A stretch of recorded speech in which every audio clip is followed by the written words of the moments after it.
বাড়িতেই যদি এভাবে ভ্যানিলা আইসক্রিম তৈরি করে সপরিবারে খাওয়া যেতে পারে তাহলে বাইরে থেকে কেনার আর প্রয়োজন হবে না। খুব সহজ উপায়ে আজকে আমি আপনাদের সঙ্গে এই আইসক্রিম তৈরি করার পদ্ধতি শেয়ার করব। আপনারা নিশ্চয়ই বুঝতে পারছেন কত সুন্দর আইসক্রিমটা তৈরি হয়েছে। আসুন দেখে নিন এই রেসিপি। আসসালামু আলাইকুম সবাইকে, ওয়েলকাম টু নার্গিস কিচেন। আইসক্রিমটা তৈরির জন্য আমি এখানে এই মেজারিং কাপের 2 কাপ দুধ নিয়েছি, হাফ কাপ চিনি এবং 1/4 কাপ পাউডার মিল্ক। এবার গ্যাসে একটা পাত্র বসিয়ে 2 কাপ দুধ আমি দিয়ে দিলাম। প্রথমে গ্যাসের ফ্লেম এই সময় অবশ্যই কম রাখতে হবে। এখান থেকে একটু দুধ আমি গরম হয়ে গেলেই তুলে নিচ্ছি। এখানে আমি গুঁড়ো দুধটাকে ভালো করে মিশিয়ে নেব। ভালো করে মেশাতে হবে যেন কোনো লাম্পস না তৈরি হয়। গুঁড়ো দুধটা ভালো করে মেশানো হয়ে গেলে এটাকেও আমি ঢেলে দিলাম। আবারও এখান থেকে কিছুটা দুধ আমি তুলে নিলাম। এটাতে আমি কাস্টার্ড পাউডার মিক্স করব। প্রায় 3 টিস্পুন কাস্টার্ড পাউডার আমি মিক্স করছি এটাতে। কাস্টার্ড পাউডারটা ভালো করে মেশাতে হবে, কোনো লাম্পস যেন তৈরি না হয়। এটাকে সাইডে রেখে এবারে আমি চলে যাচ্ছি দুধ জাল দিতে। এখানে দুধটা জাল হয়ে এসেছে এবং প্রায় অনেকটা পরিমাণে ঘন হয়ে এসেছে। এই যে দেখুন ওপরে সর পড়তে শুরু করেছে। তবে এই সরটাকে পড়তে দেওয়া যাবে না, অনবরত নাড়তে থাকতে হবে। এই পর্যায়ে আমি দিয়ে দিলাম চিনিটা।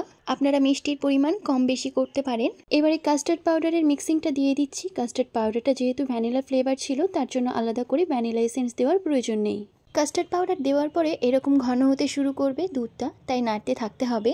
এরকম কনসিস্টেন্সি চলে এলে আমি গ্যাস অফ করে দিলাম এবং গ্যাস থেকে নামিয়ে ভালো করে দুধটাকে ঠান্ডা করে নিয়ে এই যে এখানে আমি হাফ কাপ মতো দুধের সর, অর্থাৎ যেটাকে আমরা মালাই বলি, ভালো করে আমি এটাকে মিশিয়ে নিলাম এবং দুধটাকে আমি একটা কন্টেনারে ট্রান্সফার করে নিলাম। ভালো করে ঢাকনা লাগিয়ে আমি এটাকে ফ্রিজে রেখেছি 4 ঘন্টা মতো। 4 ঘন্টা ফ্রিজে রাখার পরে এই যে দেখুন এটা খুব হালকা পরিমাণে জমে এসেছে, অর্থাৎ আইসক্রিমটা পুরো জমে আসেনি। এই পর্যায়ে আমি একটা মিক্সার ব্লেন্ডারে নিয়ে আমি ভালো করে ব্লেন্ড করে নেব। এই যে দেখুন ব্লেন্ড করার পরে আইসক্রিমটা অনেকটা পরিমাণে ফ্লফি হয়ে এসেছে এবং ভালো করে আবার কন্টেনারে ট্রান্সফার করে নিয়ে ওপর থেকে আমি নর্মাল একটা পলিথিন লাগিয়ে তার উপরে আমি ঢাকনা লাগিয়ে দিয়ে ফ্রিজে সেট হতে দিয়েছিলাম। সারা রাত আমি ফ্রিজে রেখেছিলাম। আইসক্রিমটা খুব সুন্দর সেট হয়ে গেছে দেখুন। তবে আইসক্রিম বের করে নেওয়ার 5 মিনিট পরে আইসক্রিমে স্কুপ করবেন, তবে আইসক্রিমে যেই আইস ভাবটা থাকবে সেটা চলে যাবে এবং খুব সুন্দর সফট হয়ে যাবে এবং খুব সুন্দরভাবে আইসক্রিম তুলতে পারবেন। ওয়াও, দেখুন কত সুন্দর হয়েছে আইসক্রিমের টেক্সচারটা, আপনারা নিশ্চয়ই দেখে বুঝতে পারছেন। বাড়িতেই খুব সহজে এরকম ভ্যানিলা আইসক্রিম আপনারাও তৈরি করে নিতে পারেন খুব কম ইনগ্রিডিয়েন্টস দিয়ে।